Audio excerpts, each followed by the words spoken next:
Alright, so Hop, you have a couple of hours until you and Joe, who I'll still refer to as Beatrice, until you and Beatrice kind of meet up again. So what are you going to do in this time? How are you going to collect your clues? Okay, well, so my working theory is that someone chopped the head off and then poured water over the ice to make it look like it had melted off. I think that because it's so hot, the water can't have been there for very long, or it would have evaporated. So I'd like to do a quick search of the area to see if I could find like a glass or a canteen or a bottle of some kind. Give me a roll. Roll me a 1d20. Another 8. All right, you go around, and it takes you a while. So out of your, I'm going to say you have 3 hours. Okay. I'm going to say this takes half an hour of that time. Sure. But you eventually find a canteen. And it's a pretty normal canteen, except it's got like really artificial bedazzlements on it. And it tries to be looking a lot fancier than it is. And next to it, and this is the really weird thing, attached to it, you see a small canteen. Okay. Which makes me feel like it belongs to the mayor, because he's got a rabbit. If I study the ice sculpture one more time, I wouldn't be able to tell what weapon, if it was like an axe or a sword. No, it's... Okay, Simon's 12. He doesn't know that much. Okay, so... Well, actually, no. Give me a roll to see if you pull it, and you're going to actually get advantage because of the Jameson Hopper stories. Woo! A 3! You remember a time when Jameson Hopper saw a statue like this with a head on it, and then suddenly nothing happened. It's a history book, so things don't always happen, so it was really a very dull chapter. They spent most of the time describing like the dimples on the statue. All right, young Simon is not rolling very well. It's almost like he's 12. It's almost like he's 12. So 12-year-old Hop is going to make his way to the mayor's house. I assume I know where that is. Yeah, you can make your way to the mayor's office. Yeah. I'm being sneaky about it, though. Like, I don't want people to see me. Okay. I'm not quite like Kronk in Emperor's New Groove, where he's like, da, da, da, da, like humming his own theme music, but I'm definitely getting into it. Okay, so you sneak to this large glass building, which is City Hall. And what do you do when you get to the front of the glistening glass columns of City Hall? Which you can see from the outside because, again, it's all fucking glass. Right. You can see a main lobby area. You can see the police station, which has one police officer. She's asleep. And then up on the second floor, there's a lobby, and then there is this opaque glass room, which is the mayor's office. Ah, damn it. It's on the second floor? Yeah. Okay. There's no, like, tree outside the mayor's office, is there? The area where Dunshire is, there's usually a lot of foliage, but Dunshire is a bit more dry. But next to the mayor's office, you see the unity tree, a symbol of the grand unity between all the citizens of Dunshire. It reaches all the way up to the mayor's office, but it is very old, and it looks like a stiff wind could knock it over. Okay, so... I did not think about the implication of glass buildings when trying to sneak through places. I just didn't think about it. So there's a lobby on the second floor that goes into the mayor's office. Yes. And I'm assuming there's like a receptionist or a secretary outside? Yep. Her name's Julie. She's nice. Do you know what? I'm just going to go direct. I'm still holding the canteen, right? Yeah. I want to go into the office and just speak to nice Julie. Okay. Julie, when she sees you, she's like, "Hey, Simon, would you like some candy?" And she pulls out a glass bowl that has a bunch of raisins in it. Just raisins. You know what? Hop probably likes raisins. He'll say thank you politely and take a handful. By the way, congratulations on your graduation to royalty. Oh. Thank you. And then he'll shrug a little bit. Because, like, the king and queen don't do anything, right? No, it's like prom king and prom queen. Yeah, okay. And it's like, it's for a day. Right. But Dunshire has literally nothing else, so they get super into the king and queen. I can see the mayor through the glass walls, I'm assuming. You can see him kind of pacing back and forth. Okay. And you can see his shape, and you can see him just kind of yelling, being like, "What are we gonna do, Amber? I don't know. My reputation is gonna be ruined forever. Like, this is a bad thing to happen." Okay. You know what? Hop's going to take a direct route. He respects authority. He thinks this is probably going to be a helpful route. So he's just going to tell Miss Julie, "Excuse me, miss, but I think the mayor is upset about a sculpture that melted in the garden, and I have some information for him." Julie is the one person in town who doesn't discount your ideas immediately. So instead of actually, like, saying anything, she's just going to hand out some raisins and be like, "All right, but You better take a few more for strength. I will do that. You take it, and how do you march into the mayor's office? I'm going to chew my raisins before I go in, so that I am not chewing raisins trying to confront him. So Hop will be about to knock, but then he reminds himself, no, I'm Hopper now. I've got a job to do. I'm going to help people.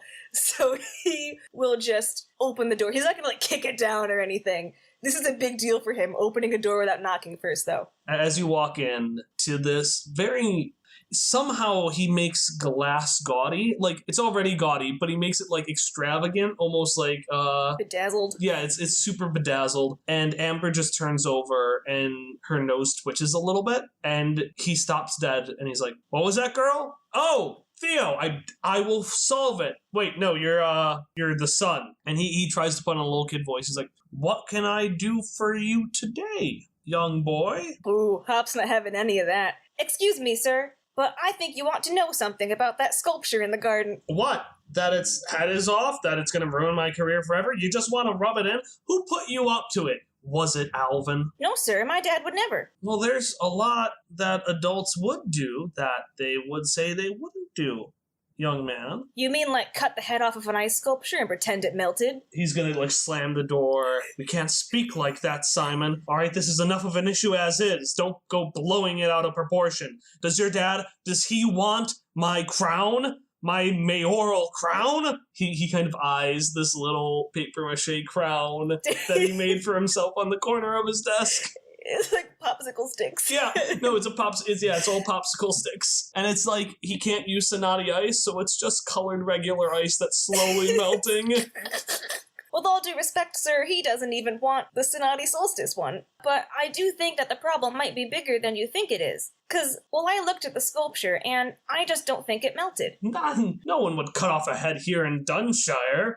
Has that strange girl been getting to you? Filling your head with mystery? No, sir, it isn't Beatrice. It's basic logic. I looked at the sculpture, and I know there was water around it, but there wasn't anything melted off of the sculpture to make the water. So I think someone made it look like it melted. And as is my civic duty, I wanted to notify the highest authority. Well, I appreciate that, young man, and we will keep it in mind. He's gonna pull out the canteen. Well, he's been holding it, but, he's gonna, present it to the mayor now. Sir, I found this at the crime scene. I think it might be yours. He's gonna grab it and be like, oh, well, thank you, son, thank you so much. And he's gonna open it up, and he's gonna just spray the water inside all over his face. And then be like, wait a second, where did you get this from? Thieving isn't polite. Sir, I think you forgot it. In the gardens. Well, of course it was in the gardens. I'm the mayor. I can't let myself be getting dehydrated on the Sonati Solstice. I've got over a dozen of them hidden in the gardens. Wait, nope,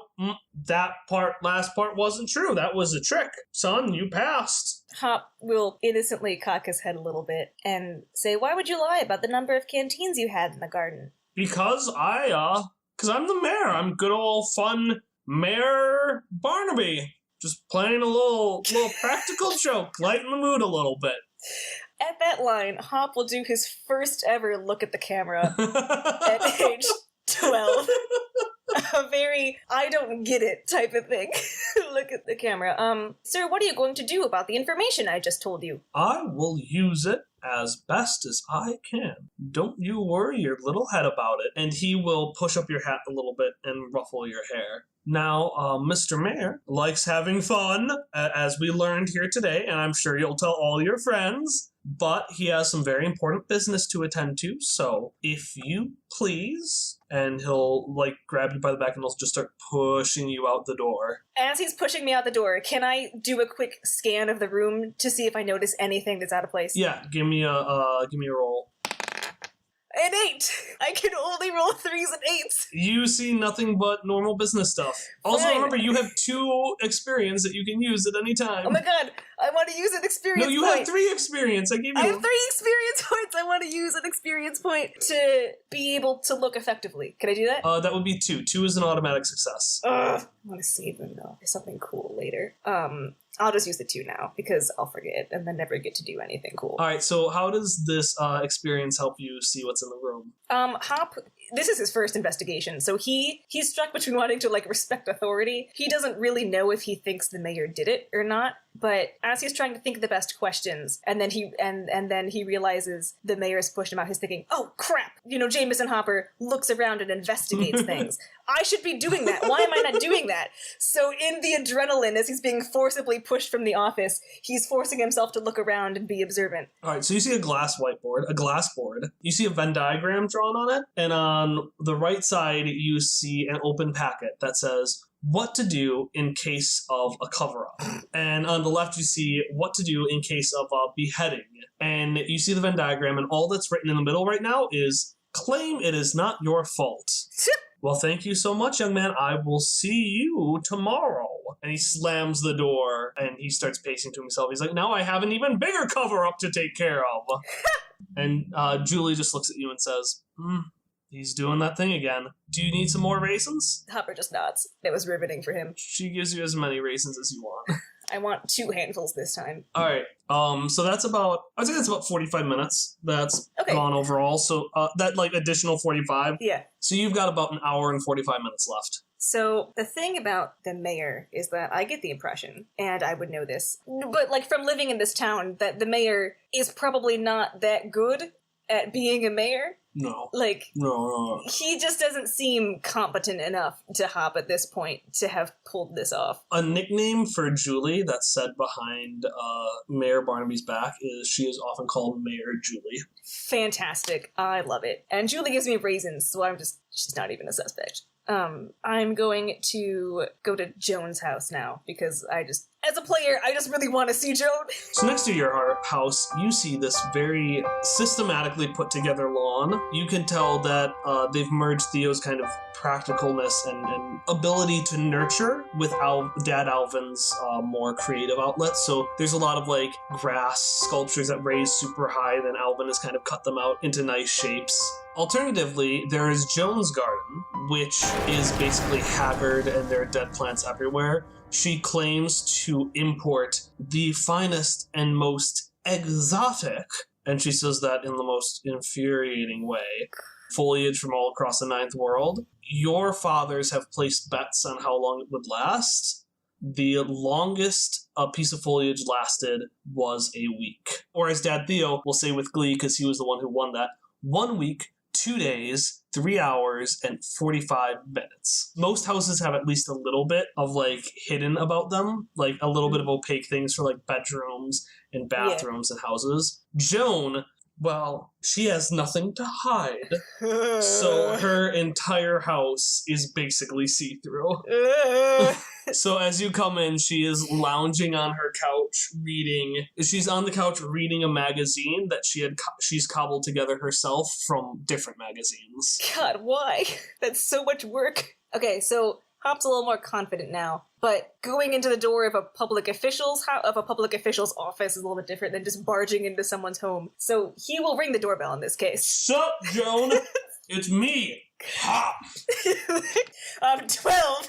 All right, you knock on her door, and she doesn't look up from the magazine, and she just says, "Who is it?" Oh, shoot, she's not gonna answer if I say who I am. I'm gonna try to make my voice a little bit deeper and be like, "Police investigation force." Give me a roll. A 3! I've rolled nothing but these. She's gonna get this big smile. Oh, come on, if you were an admirer who wanted to come in, you didn't have to pretend to be a police force to knock down my doors. And she's gonna stand up and kind of walk super fancily towards the door. And she's gonna open it up and be like, well, hello, strange. Oh. Hi, Simon. This is especially funny because couldn't she see me through the glass? She was busy looking at. She was busy looking at her magazines. Okay. Actually, no. I got a better idea. Joan wears glasses, and she was trying to make herself look super sexy. Oh. So she had taken off her glasses and set them to the side. Which, fun fact, glasses also made out of glass. Hop will look up at Joan, and he'll say, excuse me, ma'am, but in light of evidence of foul play, I've been appointed the official investigator of the mayor's office. Which is a lie. That is not how that meeting went. Yeah, give me a roll for the lie. A 12. It's not a 3 or an 8. She's gonna look at you and say, that sounds like something you would do.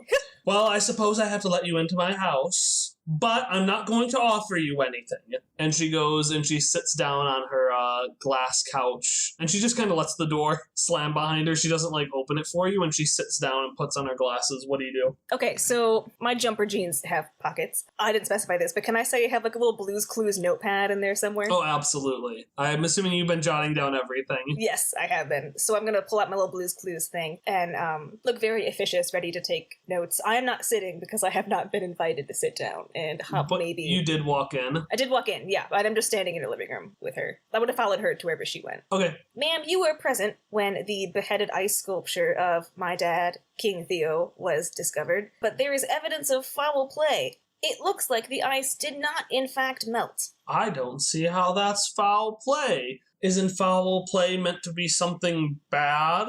Or are the kids using different words these days? Well, ma'am, I would define cutting off the head of an ice sculpture as bad.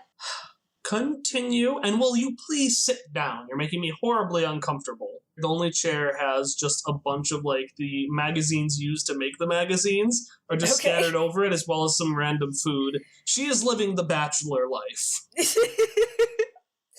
Okay, I will clear a space for myself from the chair then. Be careful. I might read some of those later. He's doing it gently. I would love to just do a cat swipe, but Hopper's polite still, so he will, like, gently collect everything and put it gingerly on, like, a coffee table or something that's nearby. I need to add Dunshire to the whole campaign so I can see how future Hop would deal with Joan. It would be different. Hop will appear to be flipping through his notepad as if he has any notes to reference. He'll say, ma'am, at approximately 5 o'clock today, the sculpture of King Theo was found beheaded, and you were there. I know because I was also there. Where were you before then? Well, the mayor was taking us on a tour. I might say it was delightful. I saw my old Anine, Betsy, at least 5 times. So I might say I was feeling pretty good about myself. And you know, the mayor, the sweetheart that he was talking about how great it was that I was queen. And he didn't talk about Theo being king at all. Anyways, I'm getting off track. So there we were. We were walking, me and your dad and the mayor's rabbit. And he had to run off for the performance to get everything ready. And so we just kind of sat around there a little bit. And then your father, both of them, in fact, they both just got so listless that they just wandered off on their own and they left poor little me by myself. Well, next I know, it's like an hour later, and I hear this horrible cry. And I run to it as fast as I can because, you know, dear, there's no story that Joan Miller doesn't know about. And that was when I saw it. I saw that beautiful sculpture of myself and that significantly improved sculpture of, well, it was your father, but at this point it could be anybody. I personally like to imagine that it was that Mr. Collodi. He was the top-ranking member in the Sexy Mad Scientist magazine. I should know. I cobbled it together myself. As a tangent, Hopper is genuinely interested. You cobbled the story together yourself, or the story existed and then you made a new story out of it? Dear, context is everything. The story was there when put together by these other, not quite as sexy mad scientists. Well, it took on its own new form.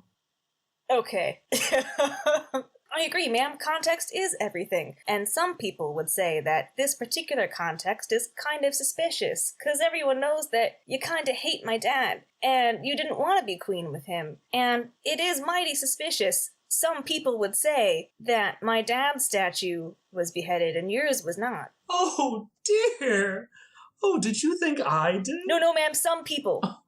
Listen, honey, there's one thing you have to know about me. If I do things, I do it in full. So trust me, if I had destroyed that statue, the whole thing would have been burned to the ground. Probably would have had a little bit of confetti too, you know, a little bit of fun. Hopper will think about that.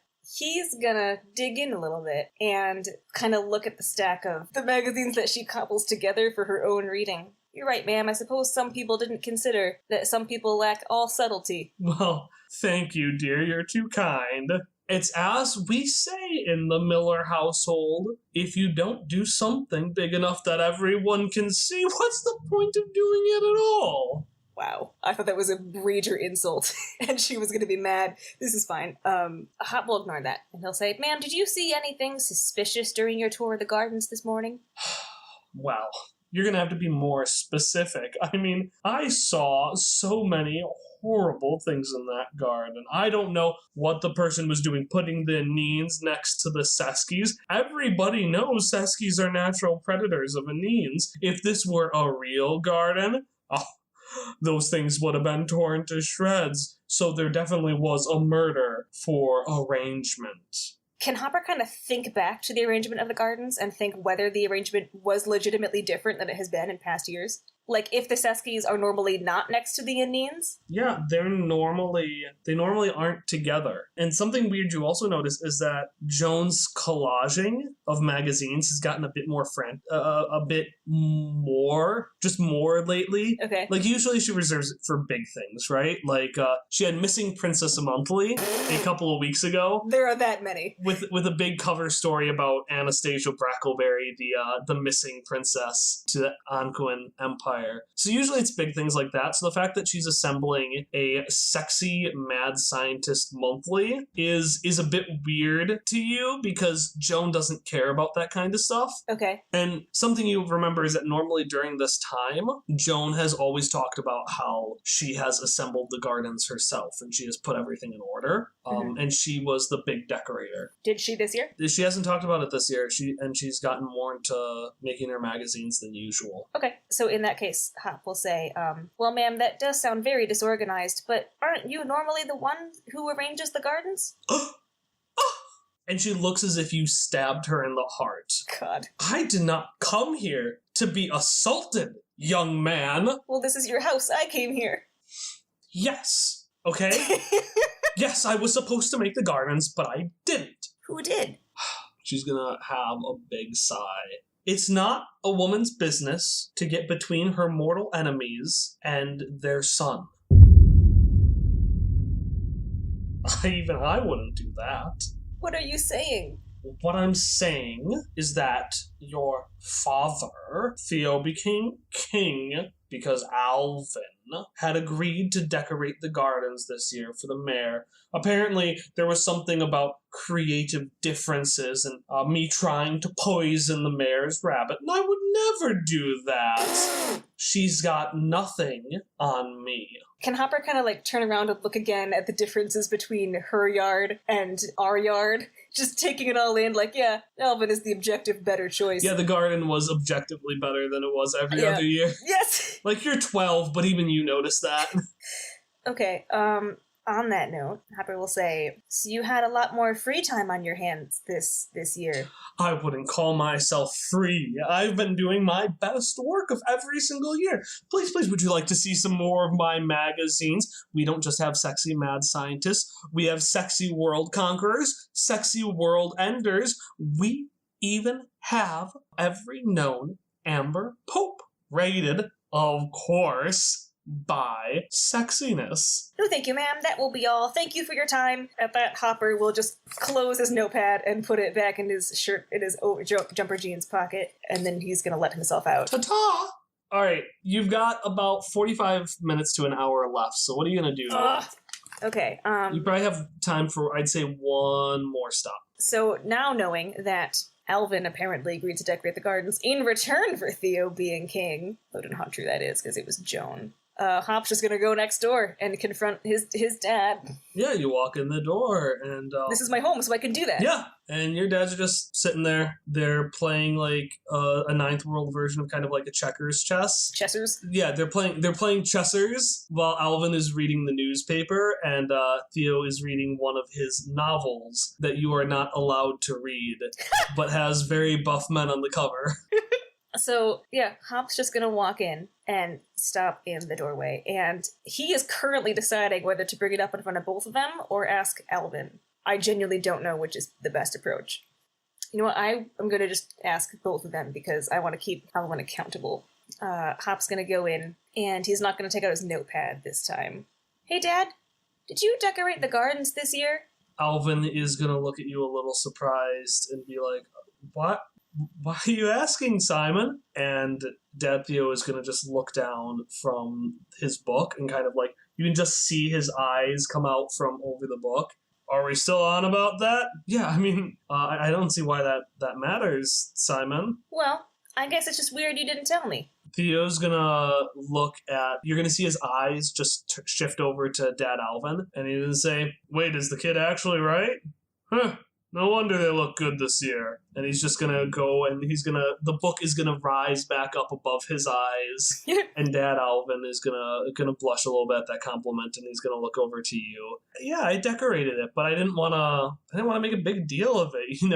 I didn't wanna overshadow your dad's big day. And at that, Hop will say, he was real confident with Joan, but these are his dads. So he's losing a little bit of that, upright, investigative posture. So he's gonna put his hands kind of, behind his back and, scuff the floor a little bit with his shoe and say, well, I kind of heard you did it to make Dad king. Did Joan say that? Joan probably said it. Yeah, did Joan... Simon, have you been talking to Joan again? Hop will say, I have to keep my sources anonymous. You just see the book nod a little bit. Yeah, it's Joan. It's fair. Dad Alvin's gonna push out the chair across him with his seat, and he's gonna say, sit down for a second, Simon. He'll sit. So yes and no. And you're just gonna hear a what? From behind the book as it shakes a little bit. And he said, no, honey, that I really didn't intend for that to happen. So I heard that Joan wasn't taking care of the arrangements this year, and I was excited to give it a shot. I only work 60 hours a week, so I've got a lot of time on my hands. So yeah, I mentioned it to the mayor, and he agreed. And well, I guess as I left, Julie did look at us and say, that's thinking like real leadership. But you know Julie, she's always so complimentary. So I didn't. Oh no. Oh no! And his face grows white a little bit with horror. I think I rigged an election. Dad, did Julie say anything else when you were at the mayor's office? Well, not that I can think of. And Theo's gonna set down his book and he's gonna just say, well, that's because you don't know how to talk to women, honey. Yeah, Julie and we had a big old talk while they were inside. I mean, I don't remember what we talked about. Proper garden arrangements, the joys and practicalities of raisins. I talked about how proud I was of you a couple of times, and she talked about how proud she was of Rosemary a couple of times. I remember her complaining that she didn't have any good candidates for king and queen, so I remember telling her that Joan would be happy enough for anything, and she could probably use the win. Did you say anything about you? I don't remember anything else, except her saying that, I was just a regular Angulan knight. He sighs and looks at that portrait of all of you of Angulan knights on the wall, and he says, I'm never going to live that one down.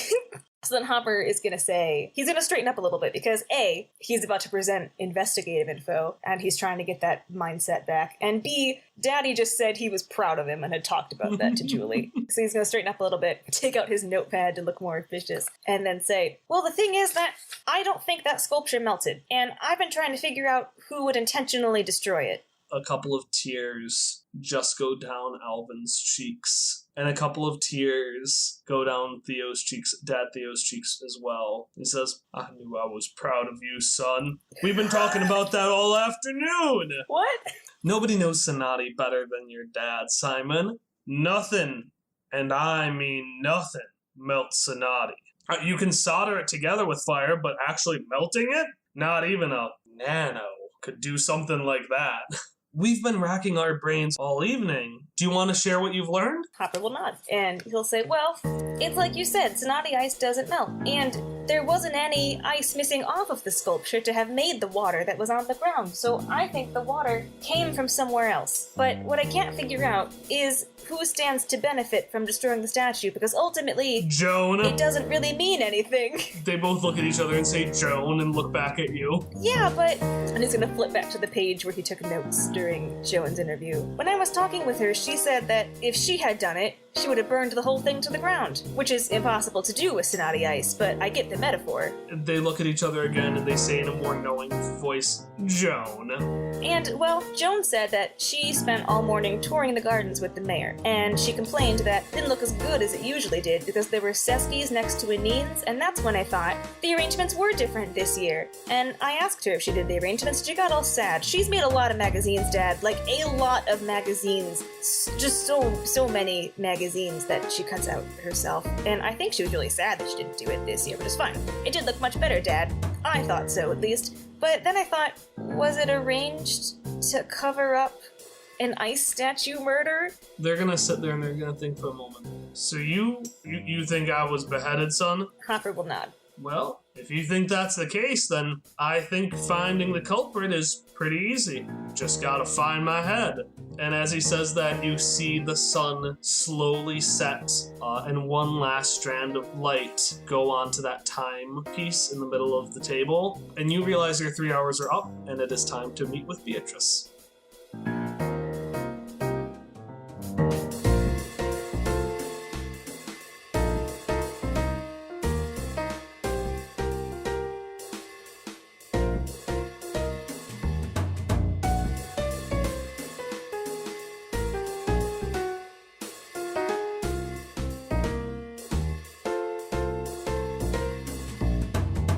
Hello and welcome to the episode break for episode 17, Hop's Memory, Part 2. I am Kyle, the GM, and literally every suspect, unless of course Hop committed the murder and didn't even realize it. Our intro music today is One Way Home by White Sand, and our outro music is Friends by Miracle of Sound. Today's call to action actually isn't coming from me. As a way to mix up our call to actions, once per month, our call to action section will feature an audio promo by another podcast. Today's promo advertises the just recently started Season 2 of Tales from the Dark Dragon's Inn. Let's take a listen. Cities are hard. They're tangled webs of shadows with someone different waiting to stab you in the back on every corner. Baldur's Gate ain't no different. If anything, it's worse. There's murder in the air, and a name on everyone's tongue that no one dares to speak. The scales of justice are new in town, hot in the tail of an evil cult, but they're going to make 'em talk. Tales from the Dark Dragon's Inn is a serialized fiction podcast. Join us for Season 2 on tftddi.co.uk.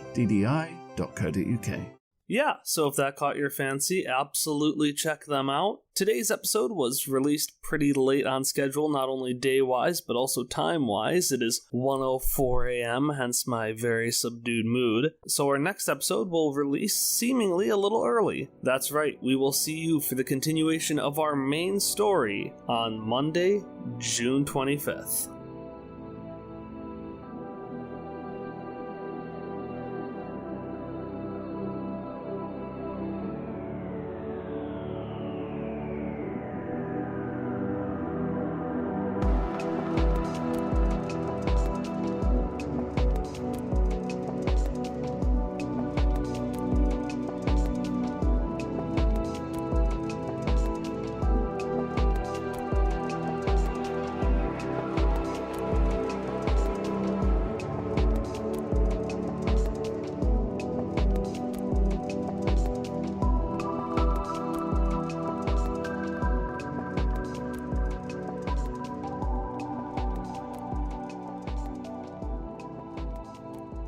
Certain things are not meant to be seen at night. Somehow, when the moon glows its brightest, its inability to be the sun becomes even more apparent. And as the moonlight illuminates the lifeless ice sculptures, giving them a weight not possible in the bleaching summer sun, a chill runs down your spine.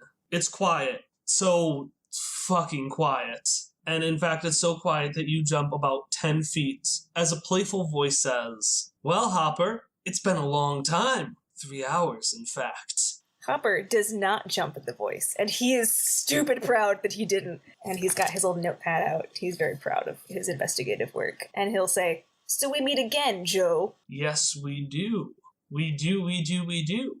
What dirt have you uncovered on me this time, Hopper?" "Well, Joe, I found a canteen that the mayor had left here. And I thought maybe, the water had to be fairly recent because it would have evaporated real quickly. So I thought maybe it was the mayor. But the thing about our mayor is that he's not very good at being a mayor. And I don't know. I don't think it was him. And then I talked to Joan Miller, who, as we know, is kind of the worst and doesn't like my dad. But I don't think it's her either. And then I talked to my dads. It turns out that my dad arranged the gardens this year and may have accidentally rigged the royalty election. I don't think they did it on purpose, though. My other dad said we have to find the head to find the culprit. You didn't happen to find anything like that, did you?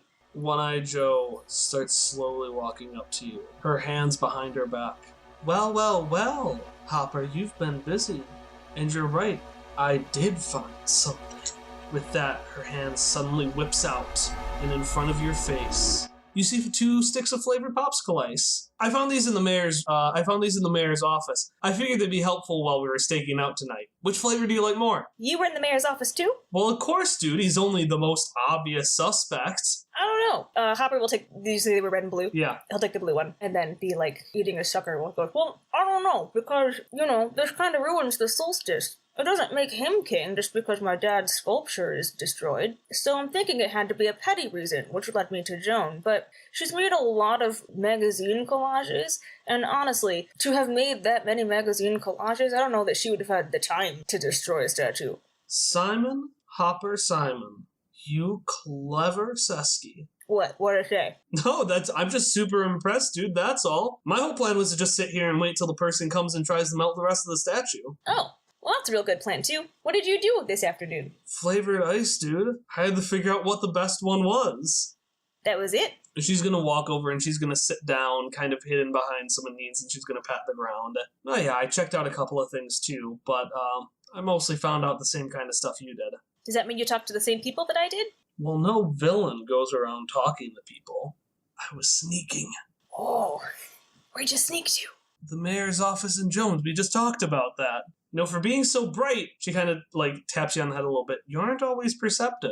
Hopper will, fix his hat. Can we say the hat was, knocked a little bit when she... Yeah. Yeah, he'll fix his hat and be a little bit upset and be like, well, it's just I didn't see you there. And I thought that if we went to the same places, you would have run into each other.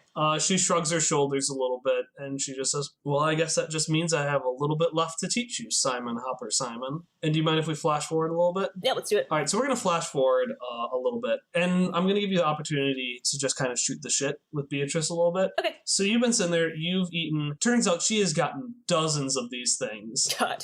This is blatant theft, but you also know that the mayor only eats them himself, so you don't feel that bad. How bad do you feel, actually? The thing is that Hops had kind of a day, so all the adrenaline from this case is just clouding any guilt that he may have been feeling. He's happily eating them. He considers it kind of like his commission for taking on this role.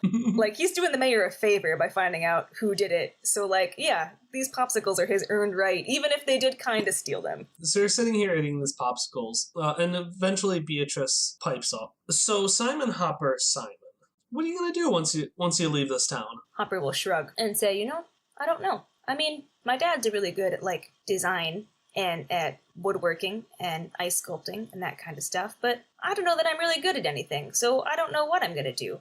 But I do know that I don't want to stay here. She's going to kind of think to herself, she's going to say, it's a nice place. I can see why people like it. But you're right, it's no place for a hero. I had a lot of fun today. And then he'll look down at the book and say, I know that legendary heroes aren't really a thing anymore, but I think I want to just try to do the best I can. I'm not unhappy here, exactly, but today was the happiest I'd been in a long time. It felt like I was serving a purpose. Do you think I could be a hero? Really? Dude, I don't say these kind of things lightly. No, I don't think. I know that you will be someday so great a hero that I will read about you in books like these. And, even to top it, I promise you that once you get out there, if you ever need a partner, I'll be there. And remember, I never break my promises. Are pinky promises a thing in Numenera? Yeah, let's just do a regular pinky promise. Yeah, I want to do a pinky promise. It's only in Dunshire. What's that? Oh, this is called a pinky promise. When you connect your pinkies like this and shake them, it's more important than a regular promise. In that case, I pinky promise. Hopper, you devious hideous rapscallion. Hopper will kind of laugh at that and then say, "What's next for you?" I don't know. Another town, another adventure. When you left home, why'd you go? Well, I never really had a place that was home. I went around with my family from place to place, and then someday I just went without them. Why? Why stay home when there are 9 worlds to explore?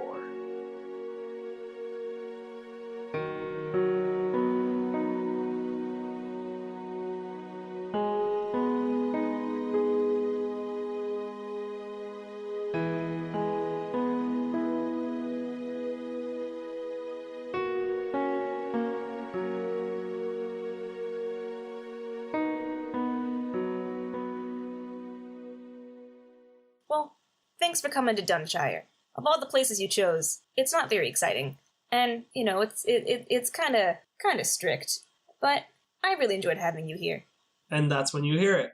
You hear that crying howl, and you see a piercing beam of light at the patio in front of you, where you can vaguely make out the shape of somebody behind this beam of light, pointing it at the 2 statues again. Is it just pointing, or is they pointing with a weapon? Like it's a beam of light. It's like this. Oh, it's like a flashlight. It's more like a little like blowtorch. Cool. Okay, so someone's coming to melt the statue. That's what it is. Yeah. Someone's at the statues right now. Oh, okay.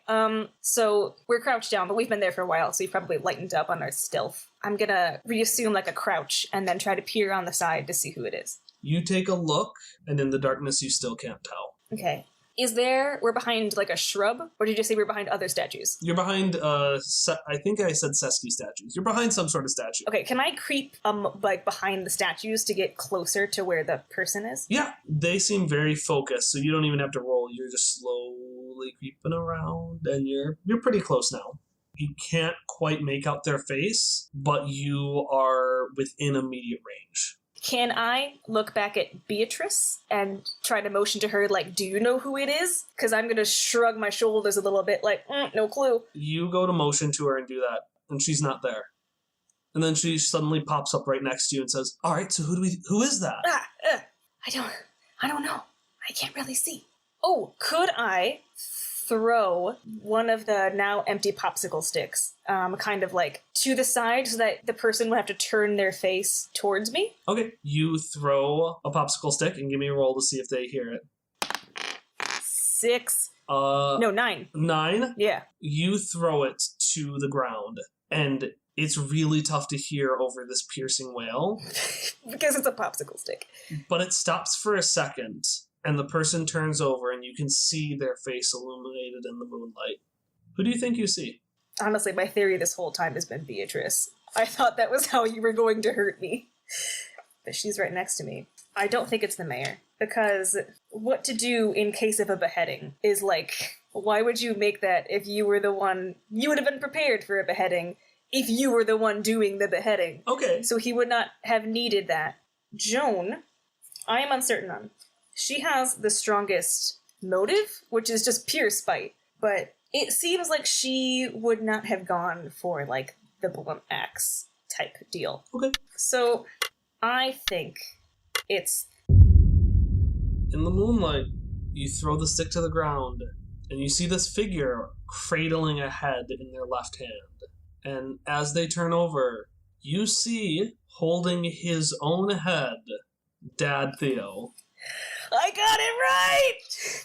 I'm really upset that it's Dad Theo, but I'm really happy I got it right. There's a lot of feelings going on right now, because I feel like he would be the sort to, like, harm his own statue, and also because it could be part of some kind of statement about how, like, we should do other things with the ice. I don't know how I'm making the logic leap, but I feel like if people thought maybe Sonati ice could melt, they would use it more. That's counterintuitive, but Dunshire is also counterintuitive in many things that it does. So that seemed, I didn't know exactly what his gambit was, but Theo was my strongest hunch. Now the question is, would small 12-year-old Hop be so upset that he would shout Dad? Or would, in his new role as hero/detective, he manage to keep a hold on it? Instead of yelling Dad, he's just gonna, like, get real wide-eyed. He's gonna keep a handle on himself. He's not gonna shout. But he's gonna kind of, like, grab Beatrice's arm because he's upset. And Beatrice turns over to you and says, "Hopper, what are you doing? Isn't that the guy?" Hopper will look back at her and then nod, and then knows what he has to do. So then I'm going to stand up and then kind of just emerge from the shadows, and then I'm gonna say, Dad, I found the head.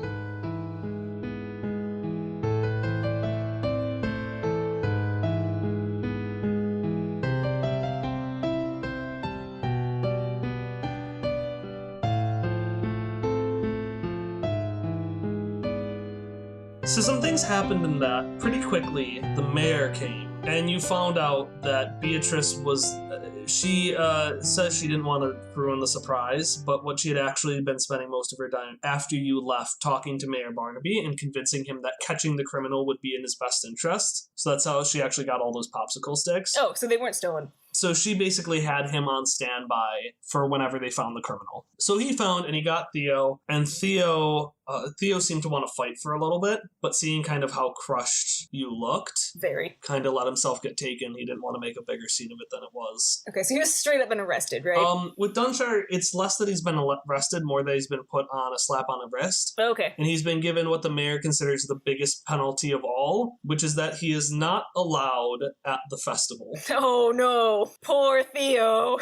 So it really upset Alvin, but Dad Alvin was committed that he was going to go to your performance the next day. Uh-huh. Alvin and Theo talked a little bit when you came home. They didn't really talk to you much about it, but they agreed that Alvin was going to go the next day. And Theo that morning made a big deal about like how proud he was of you and all that stuff. Tried to kind of gloss over it a little bit. And we're going to jump forward to the performance. Is there anything that you did between that time that you really want to point out? Hop would have spent that time in a daze, because it's not like, this was a violent crime in the sense that there was a weapon involved and like mutilation of a thing, but it's not like he like killed anyone who was real or like stole things. So like Hopper knows that this crime is not akin to like other crimes. So he's not thinking his dad is a terrible, terrible person. But the fact remains that his first investigation, and he was real proud of himself, and he was a little hero, and it was his dad as the culprit. Like, his dad still harmed public property and did a thing that just didn't, it caused more harm than good. So he's been in a daze for the last 24 hours and just doesn't really know how to come to terms with it. And he hasn't tried yet. How's your, out of character, how's your heart holding up? Not well. Going in, I thought the worst he can do is make it Beatrice or my dad as the culprit. So, honestly, the fact that I figured it out is kind of outweighing the fact that my daddy did it. I'm really proud of myself. I'm proud of you, too. Thank you. All right, so we're going to flash forward to performance day. You are behind stage, super nervous. Beatrice seems to have some kind of jitters herself, too. She's kind of doing the performance to herself. She's dressed up a lot more than she is usually. So while everyone else is wearing the uniform, Beatrice knows that she's able to wear what she wants and is really kind of flaunting it, leaned into that. So Beatrice is dancing around. She's wearing a playful sundress, and her long, fine, platinum blonde hair is pinned back into a large flower-like bun. The petals of the flower still closed, about to bloom, and she's just like radiating. Yeah. What are you doing? Hopper's still in a daze. I imagine that his jumper jeans and hat and bow tie and sweater ensemble is like brighter than he would like a lot of reds and blues and greens. Yeah. So he's thinking about how when he's older he's going to dress in a lot of browns. Because he just wants to disappear into the framework right now. So he's thinking the brown of the stage is really nice. That's a good camouflage color. I'd like to wear brown more often. And he's just kind of standing there, fiddling with his harmonic calculator, which, as we know, was a gift from Dad Theo. So, actually, he's gonna look at Beatrice and just say, "You look nice." She's gonna look at you and say, it's not easy. What isn't easy? Being a hero? Hopper's shaking his head in response to hero. Heroes don't get their dads caught. She kind of sits down next to you. Do you think Jameson Hopper has fun? I guess not. I guess he doesn't. I guess that's why he drinks all that scotch. Oh, that's the sad fact of it, dude. Being a hero isn't always fun. That's why I prefer to be One-Eyed Joe. She, puts her hands up to make a third eye on top of her head, playfully. Because she knows the lore! Because she learned it from you! Yeah, I know! That makes me really happy. Hop will smile at that, and then say, I don't know if I'm cut out for it. I think I'm a Simon, not a Hopper. You hear the audience applaud from the next stage. Well, I can promise you that You may think of yourself as a Simon, but I will always remember you as Hopper. And the audience finishes applauding, and you hear from the front, "Put your hands together for Blanastasia! Up next, the stranger and the dethroned prince." Hopper will do his second look at the camera at that new name. Beatrice winks and says, "I'll see you out there, Hopper." And she skates out to the stage. What do you do? I take my place on the stage. All right, you get up and you walk to the stage. And before you go, something catches your eye. You start to feel a little parched. And you start thinking, wow, I'm a little thirsty. And your eyes turn back next to the stairs to that glass of water that Beatrice gave you yesterday. And inside of that glass of water, unchanged, are 2 perfect cubes of ice. And you walk out on stage. Okay. It's still kind of like reluctant applause, but there is one very big applause that gets even bigger as you come out and you hear, "That's my boy! That's my boy!" And Beatrice starts her presentation of, "We are the stranger and the prince, and we are here to perform the Pythagorean rhythm." And you are so frozen that seconds pass without you doing anything. What do you finally do? I'm going to look from the ice to Beatrice, and then back to the ice, and then back to Beatrice, and then say, "Where'd you get that ice?" She's going to look at you and be like, oh, we're doing a bit. "Well, that ice I got from a magical land called Dunshire. And we will now perform a dance about that ice and the beautiful town it has created." Actually, our plans have changed. It's a debate now.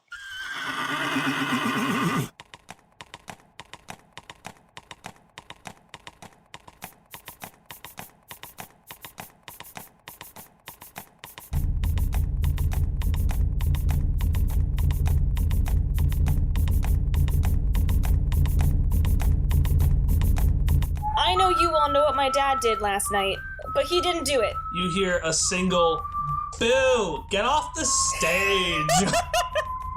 And then at that boo, Hopper is coming into his own, finally. He's going to point at the person, the heckler, and he's going to say, "No, this is important, because my dad is being punished for something that he didn't do. And Dunshire is a lot of things, but it's not unfair." And then he's going to turn back to Beatrice. "Beatrice, where did you get the ice?" She's going to turn over to you, and you're going to see her lovely warm smile turn devilish. "Well, I got it from, where we get ice for water. I got it from, the ice depository."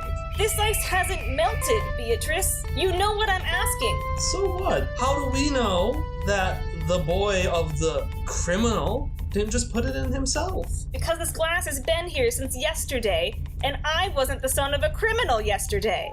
"And what evidence do you have? You can't prove anything. You can't prove you didn't just bring that glass up here. What, are you saying I just took the head? Where is it?" And she's gonna twirl around. "If I took the head, then where would it be? I don't have any place to hide it." Hopper will take another breath. "Let your hair down." "What?" "Beatrice, let your hair down. I need to know that it's not in there."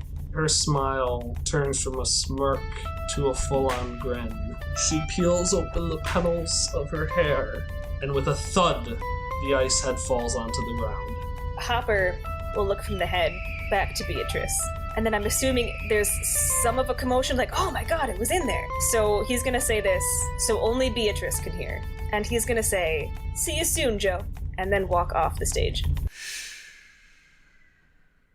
It's a couple weeks later.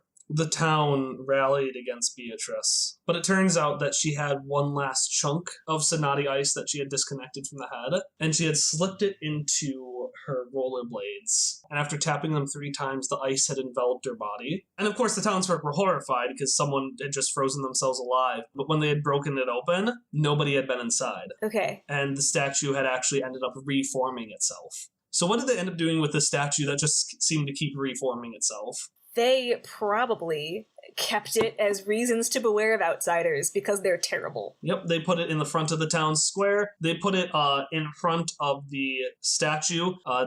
Joan kind of used her magazine skills to make it look like, a crime scene, and they added like a little fake knife there Theo ended up getting away. It turns out that the head he had was a really, really, really bad imitation of the head that was cut off. And he just saw how heartbroken your other dad, he saw how heartbroken Dad Alvin was about it, that he figured he would try the solder on a new head to try to make it better for Alvin, because he knew how excited Dad Alvin was. And what have you been up to in this time? Mostly moping. Yes, Hop isn't eating a lot. He's reading, but it's mostly just the same page that he was on at the beginning of the adventure. Like, he can't... You know how sometimes when you're reading, but you're not really into it, you just end up reading the same paragraph over and over? He's been on the same paragraph for a week. Just that page about Jameson Hopper and One-Eyed Joe. He refuses to go near the statue.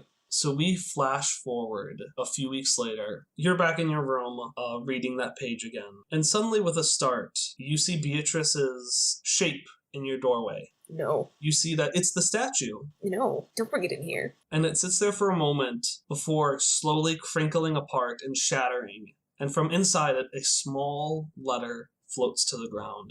And this is Numenera, and we've established that letters can, if will, speak. So you hear a voice come out.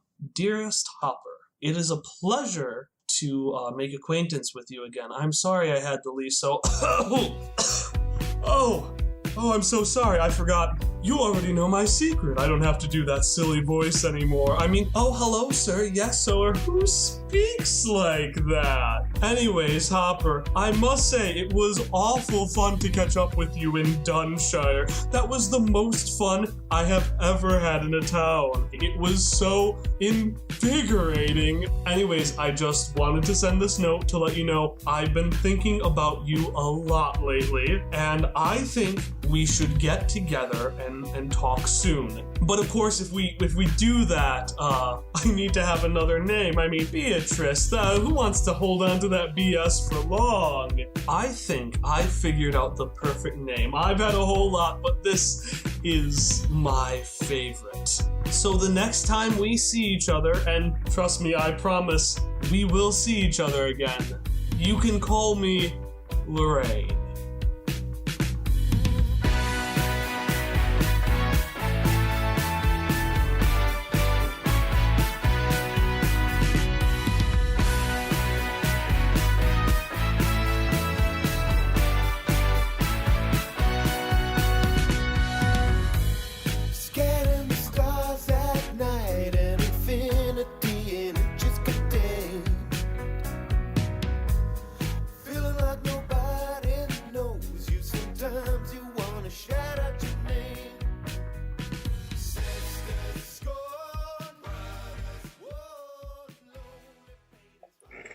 I'm gonna throw up.